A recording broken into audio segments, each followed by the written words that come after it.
사람들의 인생을 바라볼 때에 사람들은 두려움을 피하기 위해 살아간다라고 말할 수 있습니다. 각자가 두려워하는 것들, 각자가 걱정하는 것들, 각자가 불안해하는 것들을 피하고 싶어서, 그것을 맞닥뜨리기 싫어서, 그것을 경험하기 싫어서 이 땅을 살아가게 된다라고 말할 수 있는 것이죠. 만약에 가난을 싫어하는 사람이 있다면 돈을 열심히 벌 것입니다. 가난하고 배고프고 또한 초라한 인생을 살기 싫어서 열심히 돈을 벌고 열심히 직장에 다니고 열심히 사업을 하는 일들이 있다라는 것이죠. 또한 이 땅 가운데 삶의 의미가 무엇인지 몰라서 살아가는 것이 너무 싫어서 그냥 아무 의미 없이 사는 것이 자기 인생 가운데 너무 두렵기 때문에 이 땅의 의미를 찾기 위해 여러 가지 일들을 하는 사람들도 볼 수 있습니다. 취미를 갖거나 동호회에 참석하거나 어려운 이웃을 돕거나 새로운 일에 도전하는 사람들은 삶의 의미와 목적이 무엇인지, 또한 이 땅에 아무런 의미 없이 살아가는 것이 두려워서 다양한 것들을 행하게 되는 것을 볼 수 있는 것이죠. 또한 여러분, 우리의 인생 가운데 병들고 아프고 고통당하는 것이 싫어서 건강을 계속적으로 챙기고 체크하는 일들도 있음을 알 수 있습니다. 나이가 들고 노년이 되었을 때에 아픈 것이 싫어서, 또한 젊다고 해도 중년이 되었을 때에 중년에게 성인병이 나타난 것들이 싫어서 다양한 관련된 건강들과 또한 영양제와 또한 좋은 음식들을 먹게 되는 것을 볼 수 있는 것이죠. 물론 이러한 것들이 나쁘다라고 말하는 것은 아닙니다. 이 땅 가운데 두려운 것, 걱정되는 것, 불안한 것들을 맞닥뜨리기 싫어서 내가 최선을 다해 각자의 삶을 살아가는 것은 굉장히 중요한 것이죠. 그런데 이러한 모든 것들은 이 땅 가운데 잠깐 있다가 사라지는 것이고 아주 중요하고 소중한 것이지만 우리 가운데 어쩔 수 없는 상황들이 벌어지는 것도 막을 수 없음을 우리가 분명히 알 수 있는 것이죠. 그래서 여러분, 성경 가운데는 이 땅에 있는 것들을 두려워하지 말고, 이 땅에 있는 것들을 불안해하지 말고, 이 땅에 있는 것들을 걱정하지 말고 하나님을 두려워하라 라고 분명히 말씀하고 있습니다. 이 땅에 있는 것들이 아무리 우리에게 두려움과 걱정과 불안함을 쏟아놓는다 할지라도 그 모든 것들은 하나님의 은혜와 능력 가운데 아무것도 아님을 분명히 말씀하고 있는 것이죠. 우리가 닥친 현실과 상황이 아무리 슬프고 힘들다 할지라도 그 모든 것들을 이기게 하시고 넘치게 하시고 헤쳐나갈 수 있도록 인도하시는 분이 하나님이시니, 하나님은 육체와 영혼과 환경과 상황을 모두 뛰어넘어 역사하시는 분이시니 그분을 두려워하고 그분의 크심을 알아라 라고 분명히 말씀하고 있는 것이죠. 여러분, 오늘 본문의 말씀 가운데 나타나는 사건은 이스라엘 백성들이 바벨론으로 포로로 잡혀가서 70년이 지난 후에 돌아온 사건입니다.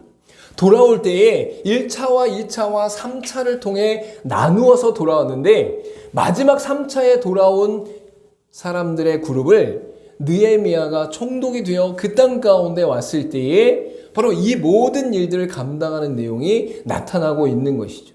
마지막 3차에 돌아왔을 때 이 느헤미야를 통해서 성전 재건의 일들이 진행되기 시작되었습니다. 그러나 이 성전 재건을 반대하는 사람이 있었어요. 거부하는 사람들이 있었어요. 바로 그 땅 가운데 70년 동안 지냈던 사람들이 자신의 권리와 자신의 권위와 자신의 모든 것들을 빼앗길까 봐 이 새로운 느헤미야와 그를 비롯한 많은 사람들을 거부하고 있었던 것이죠. 그래서 그 땅에 있었던 사마리아 총독 가운데 산발렛과 그 신하 도비아를 비롯해서 많은 사람들이 이 성전 건축을 거부하고 있었다라는 거예요. 여러분, 이스라엘 백성들이 특히 남유다가 이 예루살렘에서 떠나서 이방 땅 가운데 70년을 보냈어요. 그러다 보니까 이 예루살렘을 비롯한 이스라엘 땅 가운데 원래 남아있던 자들이 재빠르게 자신의 권리와 자신의 위치와 자신의 욕심을 위해 자리를 차지하기 시작한 것이죠. 그리고 한두 해가 아니라 일주일이나 7달이 아니라 70년 동안 그 땅 가운데 기거하고 있었어요. 그렇기 때문에 그 땅 가운데 있었던 70년의 삶을 산 사람들이 이 새로 돌아온 느헤미야와 많은 사람들을 거부하고 있었다라는 것이죠.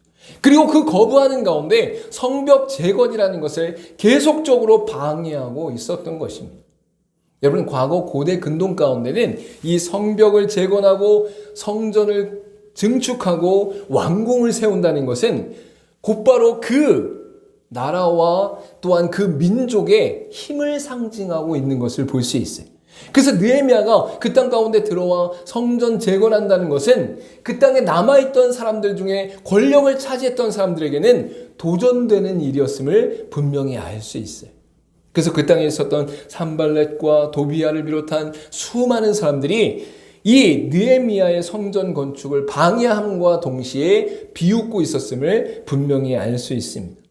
느헤미야 4장 1절 말씀 가운데 산발렛이 우리가 성전을 건축한다 함을 듣고 크게 분노하여 유다 사람들을 비웃으며 라고 분명히 말씀하고 있는 것이죠. 산발렛과 도비야 수많은 사람, 즉 그 땅 가운데 있었던 사람들이 이 느헤미야가 성전 건축을 한다니까 분노하고 왜 건축하는 거야? 라고 말하면서 지까지 것들이 그들이 뭘 할 수 있겠어? 라고 비웃는 일이 바로 있었다라는 것이죠. 이렇게 비웃고 우습게 여기던 방해자들은 점차 성전 재건이 진행되는 과정들을 바라보면서 그들 가운데 그것이 아무것도 아닌 것처럼 흩어질 줄 알았는데 진행되다가 도저히 감당할 수 없어서 진행이 멈출 줄 알았는데 그렇지 아니하고 계속적으로 진행되니까 그들 가운데 분노함이 더욱더 일어나고 또한 그 분노함이 가만히 있는 것이 아니라 저 예루살렘 성벽을 재건하는 자들을 막아야겠다, 그들을 쳐야 되겠다, 그들을 공격해야 되겠다라는 분노로 점점 일어나게 됩니다. 성전 재건 자체도 너무나 힘든 과정이었어요. 그런 어떤 재료라든지 물품이라든지 또한 필요한 모든 것들을 공급하는 것도 힘들었고 그 안에 일하는 것도 힘들었고 또한 그 일이 진행되는 과정에 지혜도 부족한 가운데 많은 어려움이 있었는데 그보다 더 힘든 것들은 바로 그 주변에 있던 사람들이, 그 땅에 원래 있던 사람들이, 방해자들이 끊임없이 분노하며 비웃으며 조롱하며 위협하는 일들이 일어났다라고 분명히 말씀하고 있습니다. 성전 재건의 과정은 정말 쉽지 않은 상황 가운데 있었습니다. 느헤미야 4장 7절과 8절 말씀 우리 같이 한번 읽어보도록 하겠습니다. 시작. 산발랏과 도비야와 아라비아 사람들과 암몬 사람들과 아스돗 사람들이 예루살렘 성이 중수되어 그 허물어진 틈이 메꾸어져 간다함을 듣고 심히 분노하여 다 함께 꾀하기를 예루살렘으로 가서 치고 그곳을 요란하게 하자 하기로. 여러분, 수많은 주변 국가들이 또한 수많은 그 땅 가운데 있던 사람들이 이 느헤미야와 성전 재건하는 사람들을 향해 크게 분노하고 그들이 연합하여 그들이 꾀하여 예루살렘에 가서 치자, 그들을 공격하자, 그들을 요란하게 하자라고 말하고 있는 것이죠. 여러분, 이러한 주변 나라들과 또한 주변에 있는 사람들의 그 방해 공작으로 인해서 실제로 그 땅 가운데 성전 재건하는 사람들은 요동하기 시작했습니다. 성전 재건 자체도 너무 힘든 상황 가운데 이렇게 방해하는 자들이 조롱과 위협으로 나오니까 이 성전 재건하는 사람들이 점점 동요해서 실제로 많은 이들이 해야 할 일에 비해 사람이 적음으로 말미암아 힘들고 어렵다는 부정적인 의견을 내놓기 시작했어요. 그래서 오늘 읽지 않았지만 10절 말씀에는 이렇게 말씀하고 있습니다. 유다 사람들은 이르기를 흙 무더기가 아직도 많거늘 짐을 나르는 자의 힘이 다 빠졌으니 우리가 성을 건축하지 못하리라 하고, 성전 재건을 하고 성벽을 재건하는 가운데 주변에 이렇게 조롱하고 위협하고 또한 현실 자체가 힘드니까 우리가 이걸 할 수 없을 것 같아. 지금 할 일은 너무 많은데 사람은 적으니 이걸 언제 한단 말이야 라고 말하면서 부정적인 의견을 내는 사람들이 많아지고 있다라는 겁니다. 여러분, 어떤 일을 할 때 부정적인 사람들이 많아지기 시작하면 그 일이 진행되기가 정말 힘들어요. 정말 잘 진행될 수 있고 좋은 비전을 갖고 있고 좋은 리더자를 갖고 있어도 그 안에 이 거짓을 말하거나 부정적인 이야기하는 사람들은 곰팡이가 썩듯이 점점점 그 공동체와 그 모임을 썩게 만들어서 일이 진행되지 않게 되는 그러한 일들이 많이 있다라는 것이죠. 그리고 또한 방해자들이 자신들에게 달려들어 살육할 것을 두려워하며 걱정하는 모습도 나타나기 시작했어요. 11절 말씀 가운데 우리의 원수들은 이르기를 그들이 알지 못하고 보지 못하는 사이에 우리가 그들 가운데 달려들어 살육하여 역사를 그치게 하리라고. 여러분, 일을 하고 성경 재건을 하고 그 안에 감당을 하면서 마음 한켠에는 주변에 방해하는 자들이 산발렛과 도비아와 아라비아 사람들과 아람 사람들이 자신들을 공격해서 치면 어떡하지? 하고 불안해하고 걱정하는 일들이 나타나고 있다라는 것이죠. 여러분, 우리가 어떤 일을 진행할 때 우리가 굳은 심지로 잘 진행해도 주변 사람들 중에 방해하고 위협하고 또 우리 가운데 안 될 것이라 얘기하고 계속 방해하는 일들이라면 지치고 낙담될 수밖에 없는 것이 우리 인생이죠. 그리고 마지막으로 그들 가운데 방해자들 근처 지역 가운데 사는 사람들이 너희들 건축하지 말고 성벽 재건하지 말고 우리 마을로 돌아와서 제발 우리를 보호해줘 라고 말하는 일들이 나타나게 되는 것이죠. 여러분, 우리나라로 치면 북한의 38선 경계 근처에 있는 사람들이 전쟁이 터질 것 같다라고 하면 더 걱정하는 거예요. 부산에 있는 사람보다 저기 철원이나 연천에 있는 사람들이, 포천에 있는 사람들이 더 걱정할 수밖에 없는 것이죠. 왜? 전쟁이 나면 바로 공격을 받을 수밖에 없는 위치 가운데 있기 때문인 것이죠. 즉, 이 산발렛과 도비아와 아람 사람들과 아라비아 사람들 가운데 근처에 있는 사람들은 지금 성벽 재건을 위해 예루살렘으로 떠난 남자들, 건장한 자들이 돌아오기를 바라고 있다라는 거예요. 제발 돌아오십시오라고 요청하고 있다라는 것이죠. 그래서 읽지 않았지만 12절 말씀 가운데 이렇게 말씀하고 있습니다. 그 원수들의 근처에 거주하는 유다 사람들도 그 각처에서 와서 10번이나 우리에게 말하기를 너희가 우리에게로 와야 하리라 하기로. 지금 성벽 재건은 예루살렘에서 하고 있는데 저 사마리아 근처, 아라비아 사람 근처, 아람 사람의 근처에 있는 지역에 있는 사람들이 여러 번, 10번이나 제발 돌아와서 마을을 지켜줘. 지금 위협을 받고 있어 라고 요청하니까 성벽 재건이 어려운 상황 가운데 있었다라는 것이죠. 여러분, 성벽 재건 자체도 너무 힘들었어요. 이게 쉽게 진행되지 않고 있었다는 거예요. 근데 그 안에 이 주변에 있는 사람들의 방해자로 인해서 그 안에 있는 사람들이 우리 할 일 너무 많은데 지금 이 일이 진행될까요? 안 될 것 같아요 라고 얘기하는 부정적인 의견이 있었고, 또한 그들 가운데 수많은 사람들이 공격할 것을 걱정해서 살육하고 도륙할 것을 걱정해서 그들이 우리를 도륙하면 어떻게 하지? 그들이 우리를 공격하면 어떻게 하지라고 걱정하는 일, 두려워하고 불안해하는 일들이 일어나고 있었다라는 것이죠. 또한 그들 가운데 이 일이 실제적으로 일어날까 봐 이 성전 재건의 일을 그만두고 빨리 마을에 와서 우리 마을을 지켜줘, 너희 마을을 고쳐줘, 지켜줘 라고 이야기하는, 요청하는 일들이 나타나고 있었다라는 것이죠. 여러분, 이렇게 어려운 상황 속에서, 이렇게 힘든 상황 속에서, 이렇게 고통스러운 상황 속에서 그래도 이 느헤미야는 하나님의 말씀에 순종하여 하나님의 성벽 재건과 성전 건축을 다시금 멈추지 않고 계속적으로 진행하고 있는 것을 볼 수 있습니다. 여러분, 어떻게 그럴 수 있었을까요? 마치 모세가 홍해 앞에 서 있을 때에 수많은 이스라엘 백성들이 원망하고 불평하고 짜증내고 다시 돌아가자고 할 때에 하나님의 말씀에 순종하여 하나님이 너희를 위해 싸울 것이다 라고 선포하며 홍해의 지팡이를 내리친 모세와 같이 이 느헤미야가 어렵고 힘들고 고통스러운 상황들 속에서도 하나님의 크시고 두려우신 그 놀라운 능력 앞에서 하나님의 일에 순종하고 있다라는 거예요.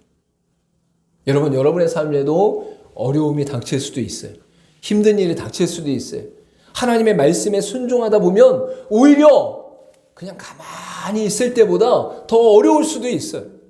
이 세상의 물결을 따라 그냥 흘러가는 삶을 살아갈 때면 오히려 더 편할 수도 있어요. 마음도 편할 수 있고 몸도 편할 수도 있어요. 오히려 하나님의 말씀에 순종해서 세상과 다른 삶을 살 때에 어려움과 고통을 당할 수도 있어요. 근데 성경은 분명히 뭐라고 말씀하시느냐? 그 모든 일들 가운데 너희가 세상을 바라보거나 현실을 바라보거나 어려움 가운데 매여 있지 말고 크시고 두려우신 하나님을 기억하라라고 분명히 말씀하고 있는 것이죠. 그래서 느헤미야가 하나님의 크시고 두려우신 그 능력과 권세와 존재를 믿었기 때문에 이 힘들고 어려운 성전 재건의 과정들 속에서도 하나님 앞에 성실하게 감당하고 있는 것이죠. 오늘 본문의 말씀 가운데 14절 앞부분에 이렇게 말씀하고 있습니다. 내가 돌아본 후에 일어나서 귀족들과 민장들과 남은 백성에게 말하기를 너희는 그들을 두려워하지 말고 지극히 크시고 두려우신 주를 기억하고 라고 분명히 말씀하고 있는 것이죠. 여러분, 사람들은 지금 자신들을 공격하는 방해자들을 두려워하고 있습니다. 사람들은 지금 이 일이 진행될까 진행되지 않을까 그 어려움에 고통을 당하고 있습니다. 그러나 이 느헤미야는 분명하게 말씀하고 있어요. 너희는 방해자들을 두려워하지 말고 크시고 두려우신 주를 기억해라 라고 분명히 선포하고 있는 것이죠. 느헤미야는 다른 사람들과 다르게 크시고 두려우신 하나님을 의지하고 있습니다. 세상 무엇보다도 위대하고 놀라우신 하나님을 신뢰하면서 맡기신 일을 감당하고 있는 것이죠. 여러분, 그렇다면 우리는 어떻게 살아야 될까요? 이 느헤미야가 살았던 것처럼, 느헤미야가 결정했던 것처럼 크시고 두려우신 하나님을 기억하고 하나님을 의지할 수 있어야 됩니다. 현실과 상황과 어려움과 고통 안에 매여서 거기에 끌려다니는 인생이 아니라 크시고 두려우신 하나님을 기억하고 크시고 두려우신 하나님을 붙잡고 나아갈 수 있어야 된다라고 분명히 말씀하고 있는 것이죠. 그래서 오늘 이 느헤미야가 어떻게 크시고 두려우신 하나님을 기억하고 붙잡을 수 있었는가라는 것 세 가지 정도만 우리가 함께 나눠보도록 하겠습니다. 이 느헤미야가 크시고 두려우신 하나님을 기억하는 놀라운 증거의 삶의 첫 번째는 무엇이냐면 기도의 끈을 절대 놓지 않았다는 것. 기도의 끈을 절대 놓지 않았다라는 것이죠. 산발렛을 비롯한 방해자들의 비웃음과 조롱 속에서도 하나님을 향해 기도하는 모습이 나타나고 있습니다. 오늘 읽지 않았지만 4장 4절 말씀 가운데 우리 하나님이여 들으시옵소서 우리가 업신여금을 당하나니 원하건대 그들이 욕하는 것을 자기들의 머리를 돌리사 노략거리가 되어 이방에 사로잡히게 하사. 여러분, 산발렛과 도비야 이런 사람들이 막 분노하면서 비웃으면서 야 저것들이 저것을 재건할 수 있겠냐? 야 웃기다 웃겨 조롱하고 있었어요.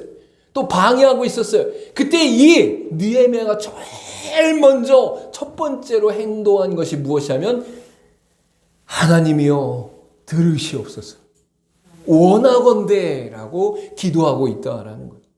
여러분, 여러분에게는 방해자들이 있을 때, 고통당할 때, 어려움이 있을 때 무엇을 선택합니까? 그 사람과 싸우는 것을 선택합니까? 그 문제를 해결하기 위해 열심히 뛰어다니는 것을 선택합니까?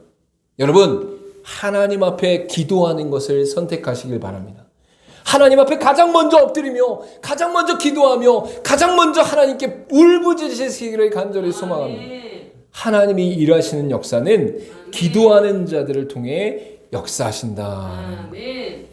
여러분, 본문 이전에 9절 앞부분에 보도 이렇게 말씀하고 있어요. 우리가 우리 하나님께 기도하며. 지금 산발렛과 도비야와 아라비아 사람과 아람 사람들이 다 꿰어서 저 예루살렘 사람들을 사륙하자, 도륙하자, 공격하자, 치자라고 말할 때에 이 느헤미야는 가장 먼저 기도했다라고 말씀하고 있는 것이죠. 여러분, 기도는 하나님의 역사가 나타나는 통로입니다. 우리가 기도하기 때문이 아니라 하나님께서 기도하라고 말씀하셨기 때문에 능력이 있는 것입니다. 권능이 있는 것입니다. 그리고 그 결과는 강력하게 나타나는 것이죠. 기도를 통해 하나님께서 역사하시기 때문에 놀라운 것입니다. 하나님을 두려워하는 사람은 기도하게 되어 있습니다. 하나님을 크고 놀라운 분으로 알고 있는 사람은 기도 앞에 서게 되게 됩니다. 여러분, 기도가 만사를 변화시키고 하나님의 능력과 권세가 나타나는 통로임을 믿으시길 바랍니다. 여러분, 경험한 사람은 자기가 경험한 것들을 막 이야기할 수 있어요. 근데 경험하지 않은 사람은 그 얘기를 들어도 그런가 보다라고 생각해요. 자기가 실제 경험하지 않았기 때문에 네, 그렇습니다, 맞습니다, 내가 하나님 앞에 기도하고 엎드릴 때에 하나님이 역사하십니다, 나는 상상할 수 없는 하나님의 능력이 나타납니다 라고 고백하지 못해. 왜? 자기가 안 믿으니까, 경험해보지 못했으니까. 그러나 성경은 분명히 이것을 말씀하고 있는 것이죠. 마가복음 9장 29절 말씀 가운데 이르시되 기도 외에 다른 것으로는 이런 종류가 나갈 수 없느니라 라고 분명히 말씀하고 있습니다. 골로새서 4장 2절 말씀 가운데는 기도를 계속하고 기도에 감사함으로 깨어있으라 라고 분명히 말씀하고 있어요. 여러분, 기도로 하나님의 권세와 능력을 경험하시기를 간절히 소망합니다. 느헤미야가 두 번째로 크시고 놀라우신 주를 기억한 그 삶이 어떻게 나타나고 있느냐? 실제적인 지혜로 주어진 삶을 감당하고 있다라는 거예요. 기도의 사람이었던 느헤미야는 동시에 현실적인 사람이었어요.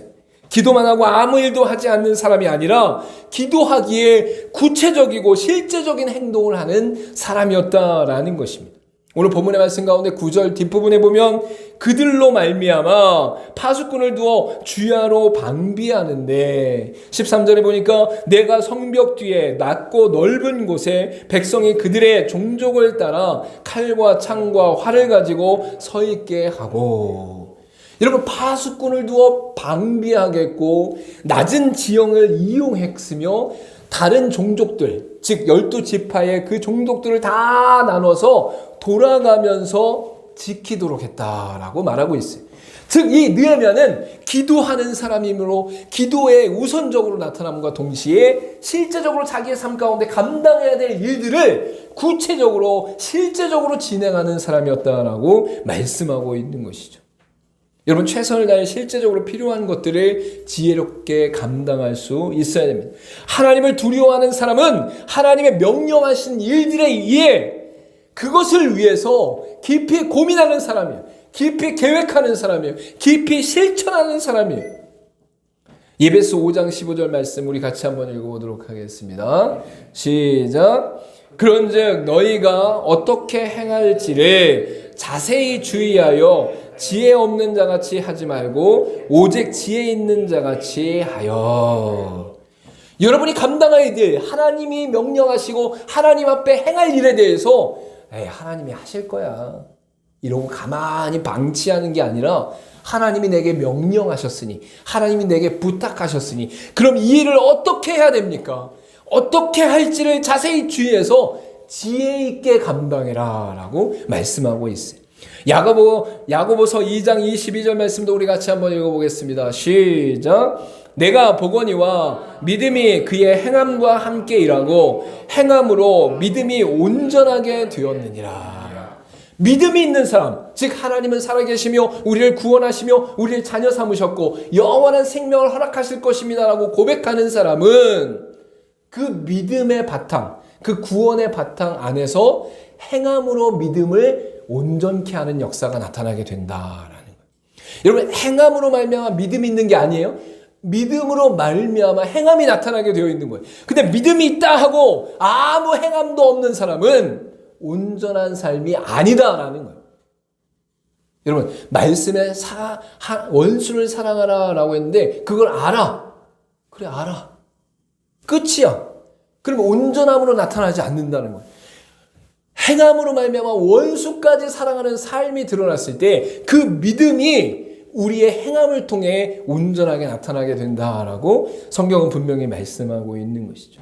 그리고 마지막으로 느헤미야의 하나님을 향한 크시고 놀라우시고 두려우신 그 주를 기억할 때에 나타나는 것이 무엇이냐면 믿음의 공동체를 소중히 여겼다라는 것을 분명히 알 수 있습니다.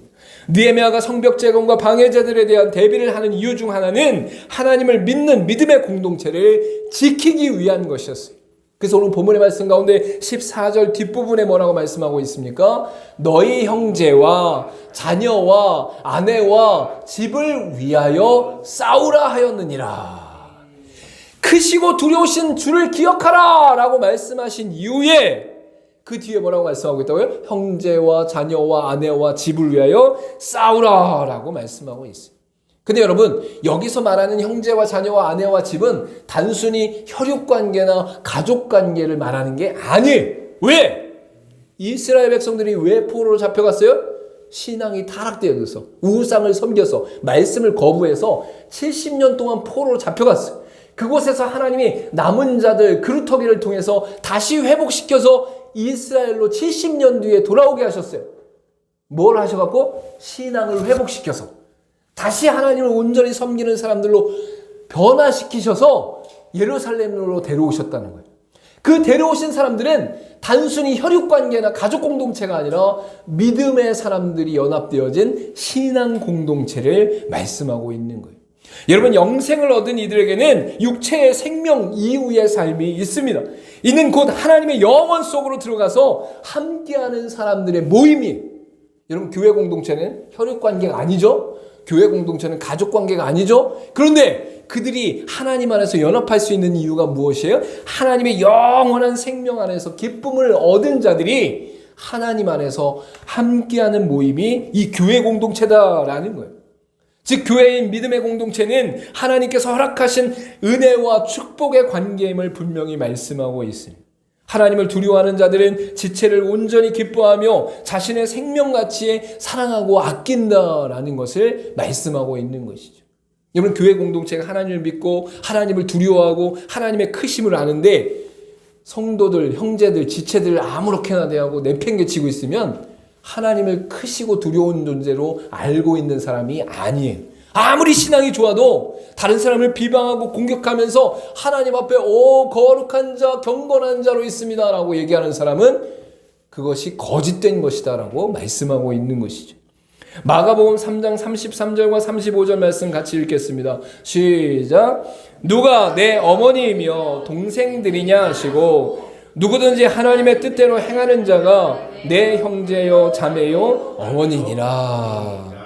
예수님께서 말씀하실 때에 혈육관계에 있는 사람들을 데리고 와서 당신의 어머니입니다, 당신의 형제입니다, 당신의 자매입니다 라고 말하니까 예수님께서 누가 내 형제이고 누가 내 어머니냐 라고 말하면서 혈육관계가 내 형제고 내 어머니가 아니라 하나님의 뜻대로 행하는 자가 내 형제고 내 어머니이고 내 자매다라고 말하는 것이죠. 그러면서 로마서 8장 28절에 이렇게 말씀하고 있습니다. 같이 읽겠습니다. 시작. 우리가 알거니와 하나님을 사랑하는 자 곧 그의 뜻대로 부르심을 입은 자들에게는 모든 것이 합력하여 선을 이루느니라. 할렐루야. 하나님을 사랑하는 자, 그의 뜻대로 부르심을 입은 자, 이거 하나님의 자녀를 말하는 거예요. 그리고 그 하나님의 자녀의 공동체는 누구예요? 교회 공동체, 신앙 공동체를 말하는 것이죠. 그래서 교회 안의 지체와 교회 안의 성도와 교회 안의 형제를, 자매를 우리가 대할 때에 그들을 비방하거나 시기하거나 질투하는 것으로 대하는 것이 아니라 합력하여 선을 이루는 대상으로 바라봐라 라고 분명히 말씀하고 있어요. 여러분, 느헤미야도 동일하게 고통을 당하고 있어요. 성전 재건의 어려움을 알아요. 그리고 이 일이 진행될 때 너무나 부족한 상태임을 분명히 볼 수 있었어요. 그리고 방해자들이 있었고 공격하는 자들이 있었고 그로 말미암아 제발 우리 마을로 다시 돌아와라 라고 요청하는 자들도 있었어요. 이 어려움과 이 힘듦이 지도자였던 느헤미야에게 있었다라는 거예요. 근데 이 느헤미야는 이 현실과 상황을 바라보는 것을 뛰어넘어서 크시고 두려우신 하나님을 기억하고 하나님을 바라보고 있었기 때문에 기도하는 사람이 되어지고 실제적인 지혜로 감당하게 되어지고 믿음의 공동체를 소중히 여기는 사람으로 이 일을 끝까지 감당하고 있었다라는 것이죠. 우리는 하나님의 크시고 두려우심을 알고 있습니까? 하나님은 살아계시며 역사하시며 우리 가운데 함께 하신다는 사실을 알고 있습니까? 믿고 있습니까? 그렇다면 기도의 삶과 현실의 지혜와 믿음의 관계를 소중히 여기며 살아야 됩니다. 크고 놀라우신 하나님을 기억할 수 있는 저와 여러분 되길 간절히 소망합니다. 이사야서 26장 3절 말씀 같이 읽겠습니다. 시작. 주께서 심지가 견고한 자를 평강하도록 지키시리니 이는 그가 주를 신뢰함이니이다. 할렐루야. 우리의 심지, 마음의 중심이 하나님께 온전하게 드려지고 견고하고 굳게 있으면 하나님 앞에 평강의 평강을 누리고 신뢰함을 누리게 된다라고 말씀하고 있습니다. 저 여러분이 이 땅을 살아가면서 느헤미야와 같이 견고한 믿음 가운데 하나님의 크시고 두려우신 주를 기억하며 승리하기를 간절히 소망합니다. 기도하도록 하겠습니다.